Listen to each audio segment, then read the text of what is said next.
Hi friends, ഇന്ന് ഞാനൊരു കഥയുമായിട്ടാണ് വന്നിരിക്കുന്നത്. ഇത് കുഞ്ഞു പിള്ളേരുടെ കഥയൊന്നും അല്ല കേട്ടോ. ആക്ച്വലി ഇതൊരു കഥയല്ല, ഇതൊരു നടന്ന സംഭവമാണ്. ഞാനിത് പറയുന്നത് കൊണ്ട് നിങ്ങൾ ഒരാൾക്കെങ്കിലും പ്രയോജനപ്പെട്ടാലോ അല്ലേ. ഇപ്പോൾ ചിലയിടത്തൊക്കെ നല്ല മഴ പെയ്യുകയാണല്ലോ, ചിലയിടത്തൊക്കെ ഭയങ്കര ചൂട്. എന്തായാലും ശരി, ഇപ്പോൾ ഇവിടെ ഒരു ചെറിയ മഴ പെയ്യുന്നുണ്ട്. മഴയത്ത് കട്ടനൊക്കെ കുടിച്ചിരിക്കുമ്പോൾ ഒരു കഥയൊക്കെ കേൾക്കുന്ന ഒരു സുഖമല്ലേ. എന്നാൽ ഇനി നമുക്ക് കഥയിലേക്ക് കിടക്കാം. ഒരിടത്തരം കുടുംബത്തിലെ ഒരു പിതാവിൻ്റെ മകനായിരുന്നു സ്റ്റീവ്. അവൻ പഠിത്തമൊക്കെ കഴിഞ്ഞ് ഒരു ജോലിയൊക്കെ പ്രതീക്ഷിച്ചിരിക്കുകയാണ്. പക്ഷേ ജോലി കിട്ടാത്തതിനേക്കാൾ വലിയ ടെൻഷൻ അവൻ്റെ പപ്പ എപ്പോഴും അവനെ വഴക്ക് പറയുന്നു എന്നതാണ്. കുളിക്കാൻ കയറി തിരിച്ചിറങ്ങിയാൽ ടാപ്പ് നല്ലപോലെ അടച്ചില്ലെങ്കിൽ വഴക്ക്, വെളിയിൽ പോകുമ്പോൾ റൂമിൽ ഫാൻ നിർത്താതെ പോയാൽ വഴക്ക്, ടി വി ഓണാക്കിയിട്ട് അപ്പുറത്തോ മറ്റോ പോയാൽ കറണ്ട് ചാർജ് പോകില്ല എന്ന് പറഞ്ഞ് വഴക്ക്. അങ്ങനെ എല്ലാം കുറ്റം മാത്രം, തൊട്ടതിനും പിടിച്ചതിനും എല്ലാം വഴക്ക്. ഇത് കേട്ട് കേട്ട് സ്റ്റീവിന് എങ്ങനെയെങ്കിലും എവിടെയും നിന്ന് രക്ഷപ്പെട്ടാൽ മതിയെന്നായി.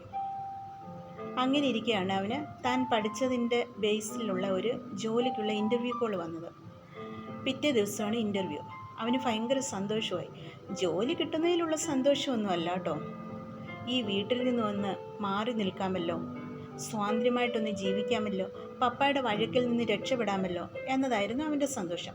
പിറ്റേ ദിവസം രാവിലെ കുളിച്ചൊരുങ്ങി പപ്പായുടെ കയ്യിൽ നിന്നും പൈസയും മേടിച്ച് പ്രാർത്ഥിച്ച് പോകാൻ നേരം വീണ്ടും പപ്പായുടെ വക ഡയലോഗ്. ചുമ്മാ അവിടെ പോയി കുണുകുണ എന്നും പറയരുത്, അവരുടെ ചോദ്യത്തിന് സ്ഫുടമായി ഉത്തരം പറയണം. അയ്യോ, ഈ പപ്പയുടെ ഒരു കാര്യം, എങ്ങനെയെങ്കിലും ദൈവമേ ഈ ജോലി കിട്ടിയിരുന്നെങ്കിൽ എവിടെയെങ്കിലും പോയി സ്വസ്ഥമായി ജീവിക്കാമല്ലോ എന്നോർത്തുകൊണ്ട് ഇൻ്റർവ്യൂവിനായിട്ട് അവൻ പോയി. ജോലി നടക്കുന്ന ആ സ്ഥാപനത്തിൽ ചെന്ന് കയറിയപ്പോൾ അവിടെ ഗേറ്റ് തുറന്നിട്ടിരിക്കുന്നു.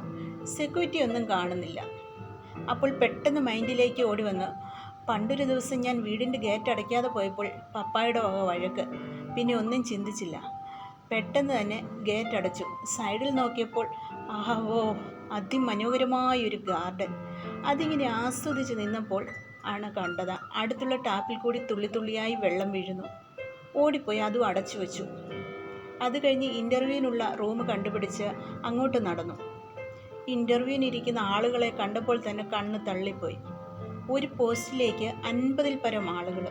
അപ്പോൾ തന്നെ മനസ്സിന് ഭയങ്കര വിഷമമായി. എനിക്ക് കിട്ടാൻ സാധ്യതയില്ല, അതുമല്ല എനിക്ക് എക്സ്പീരിയൻസ് ഒന്നും ഇല്ലല്ലോ എന്നോർത്തു. പിന്നെ അവിടെയുള്ളൊരു ചെയറിൽ ഇരുന്നു. അപ്പോഴാണ് അവിടെയുള്ള ചവിട്ടുമെത്ത, അതിൽ വെൽക്കം എന്ന് എഴുതിയിട്ടുണ്ട്. നോക്കിയപ്പോൾ തല തിരിഞ്ഞാണ് അത് കിടക്കുന്നത്. ചുണ്ടിലൊരു ചെറിയ പുഞ്ചിരിയൊക്കെ വന്നു. എന്നിട്ട് അത് നേരെ ഇട്ടിട്ട് തൻ്റെ സീറ്റിലേക്ക് പോയിരുന്നു. അപ്പോഴാണ് അവനത് ശ്രദ്ധിച്ചത്. കുറച്ച് അകലെയായി ഒരു ഫാൻ കിടന്ന് കറങ്ങുന്നു.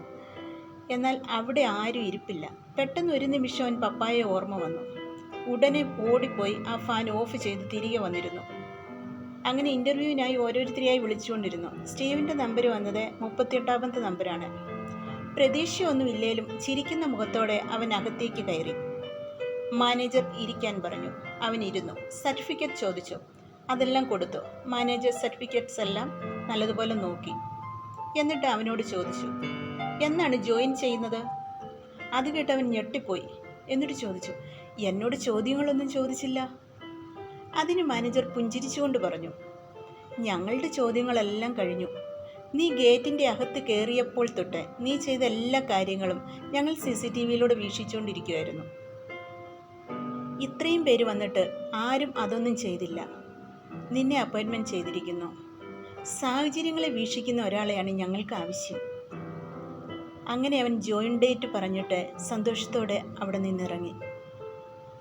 അപ്പോഴാണ് അവൻ ഓർത്തത്, അതെ, പപ്പ പറഞ്ഞതെല്ലാം എൻ്റെ നന്മയ്ക്ക് വേണ്ടിയായിരുന്നു.